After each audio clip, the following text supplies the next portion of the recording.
Désiré Cachemire Ebérand Kolongele a été chargé par le président de la République d'entamer les consultations avec la classe politique, la société civile et d'autres forces vives du pays en vue d'un large consensus autour de la formation du gouvernement d'union nationale, bien avant que le conseil spécial du chef de l'État en matière de sécurité soit notifié. Plusieurs opposants, voulais-je dire, ont déjà rejeté cette main tendue du président de la République. À l'exception d'Adolphe Mouzito, est-ce une réponse efficace pour une cohésion nationale face à l'agression dont est victime la République démocratique du Congo? Suivez. Face à la crise sécuritaire grandissante dans l'est de la RDC, marquée par l'avancée du M23 soutenu par l'armée rwandaise, le président Félix Tshisekedi a annoncé une restructuration de la direction de l'Union sacrée et envisager la formation d'un gouvernement d'union nationale. L'objectif, mobiliser toutes les forces politiques et sociales pour faire face à cette insécurité qui devient de plus en plus chronique et grandissante. Parce que je compte charger mon conseiller spécial de voir d'autres Congolais, acteurs politiques, de les inviter à venir dans cette coalition que je veux nationale, forte et indivisible, qui va faire front face à l'ennemi. Cependant, cette initiative, bien que perçue par certains comme un moyen de stabiliser la situation politique, est fortement rejetée par l'opposition, qui y voit une manœuvre de diversion plutôt qu'une solution aux véritables problèmes du pays. Lors de son discours devant les députés nationaux, sénateurs, chefs de partis politiques et regroupements de l'Union sacrée, Félix Tshisekedi a donné les grandes lignes de sa riposte politique. Il a insisté sur la nécessité d'unité et de mobilisation face à l'ennemi, invoquant ainsi également le changement profond à la fois politique et militaire. Donc voilà maintenant pourquoi je cherche les autres fils du pays pour leur tendre la main et dire mettons-nous ensemble, faisons face à l'ennemi. Celui qui acceptera de prendre la main sera le bienvenu. Dans le même temps, les pressions régionales et internationales en faveur du dialogue se multiplient, ce qui pousse Kinshasa à envisager un élargissement de l'exécutif. La France appelle l'ensemble des groupes armés, dont le M23, à déposer les armes et à reprendre le dialogue. Le Conseil de sécurité doit apporter une réponse à la hauteur de la situation pour mettre fin aux hostilités, réaffirmer un soutien ferme à l'intégrité territoriale et la souveraineté congolaise, appuyer les efforts de la MONUSCO et créer les conditions favorables au dialogue. Une telle décision pourrait redéfinir la stratégie du pays face à la guerre, mais elle divise profondément la classe politique congolaise. De Martin Fayulu à Moïse Katumbi en passant par Délicie Sanga, l'opposition rejette catégoriquement cette proposition. Ces leaders estiment qu'un gouvernement d'union nationale ne ferait que perpétuer le partage du pouvoir sans effet réel sur la souffrance des Congolais. Pour eux, la priorité est d'engager un dialogue national sincère afin d'identifier et de corriger les défaillances structurelles de la gouvernance actuelle. J'invite Félix Tshisekedi à mesurer l'ampleur du désastre qui accable notre pays et à soutenir sans réserve l'initiative des évêques de la CENCO et des pasteurs des l'ECC.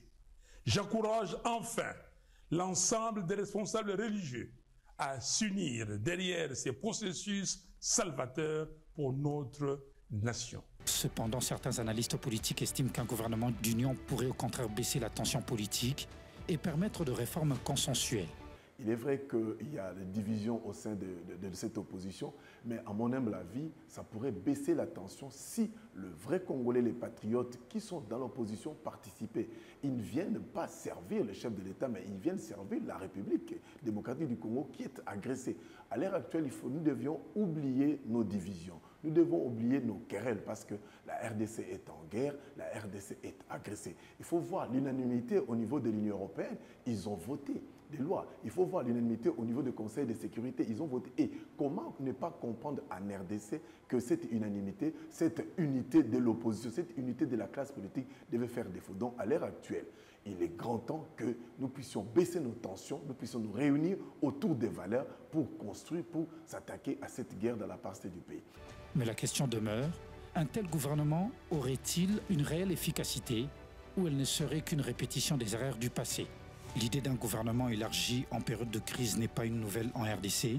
Depuis l'indépendance, plusieurs gouvernements d'union nationale ont été formés, souvent dans des contextes de crise aiguë. Il est question que le gouvernement soit un gouvernement de combat et de missions. Quelles sont les missions spécifiques à donner au ministre de la Défense? Quelles sont les missions spécifiques à donner au ministre de l'Intérieur? Il faut juger ce gouvernement d'union nationale par rapport aux missions. Non par rapport à autre chose. Et j'aimerais souligner un élément. Les chefs de l'État ne doivent pas seulement tendre la main aux politiciens. Il y a aussi le membre de la société civile. Nous sommes de la société civile. Les chefs de l'État peuvent tendre aux membres de la société civile pour arriver à donner un bon résultat. Parce qu'on ne doit pas compter dans un pays uniquement aux politiciens. Et les politiciens ont montré aussi leurs limites. Parce que la crise à l'heure actuelle, ce sont les politiciens qui ont créé. Donc, aujourd'hui, il faut élargir les champs et accorder aussi une part belle aux membres de la société civile pour venir donner le meilleur d'eux-mêmes.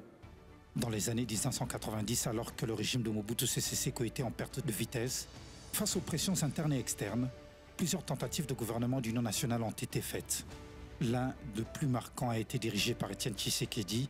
Pourtant, ces assaillants politiques n'ont pas empêché l'effondrement du régime en 1997, avec l'arrivée de Laurent Désiré Kabila au pouvoir.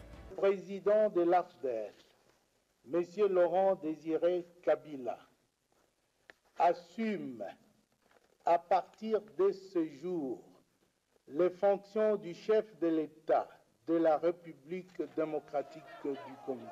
Lorsque Laurent Désiré Kabila a pris le pouvoir en 1997, il a constitué un gouvernement marqué par la présence de diverses forces rebelles et politiques. Mais la guerre contre le Rwanda et l'Ouganda a rapidement renforcé la méfiance entre les acteurs et a empêché toute réelle cohésion. Son assassinat en 2001 a précipité l'arrivée au pouvoir de son fils Joseph Kabila.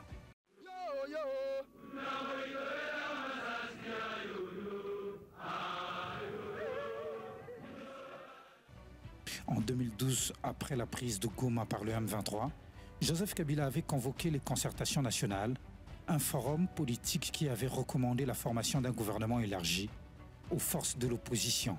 Malgré ses efforts, le gouvernement issu de ces concertations n'a réussi à attaquer les causes réelles à la crise, notamment la persistance de l'ingérence étrangère et la faiblesse de réformes sécuritaires. Aujourd'hui, la question se pose, Félix Tshisekedi tombera-t-il dans le même piège? Depuis son départ du pouvoir en 2019, Joseph Kabila reste discret. Ses proches continuent de jouer un rôle politique en RDC. Face à l'agression du M23, plusieurs figures de son camp critiquent la gestion actuelle de la crise et appellent à une approche plus ferme. Kabila lui-même, connu pour son pragmatisme en matière de sécurité, privilégiait souvent des solutions militaires combinées à la diplomatie discrète. Cependant, contrairement à l'époque où Kabila bénéficiait d'un soutien militaire plus structuré, Tshisekedi doit composer avec une armée affaiblie et une pression diplomatique accrue. Alors que la guerre s'intensifie et que la pression diplomatique s'accroît, la question d'un gouvernement élargi reste en suspens. Si Tshisekedi franchit ce pas, avec qui gouvernera-t-il? Si la majorité de l'opposition refuse de rejoindre, ce gouvernement aurait-il un réel impact sur la guerre ou ne serait-il qu'une manœuvre politique? L'histoire va-t-elle se répéter une fois de plus, comme sous Mobutu et Joseph Kabila? Le chef de l'État doit compter sur des Congolais qui sont contre cette agression, les Congolais qui veulent le développement. On ne peut pas forcer des gens à entrer dans un gouvernement d'union nationale. Et il faut compter sur des nationalistes, des gens qui ont cette volonté à soutenir et à combattre l'ennemi. Donc, aujourd'hui, moi, j'en appelle au chef de l'État de bien regarder, de scruter dans la classe politique et dans la société civile des Congolais qui sont là, des patriotes, pour mettre fin à cette guerre. Le président congolais est à un tournant décisif. Sa capacité à trouver un équilibre entre unité nationale et efficacité gouvernementale pourrait déterminer l'issue de cette crise. Mais une chose est sûre, le peuple congolais attend des actions concrètes et non de simples réaménagements politiques.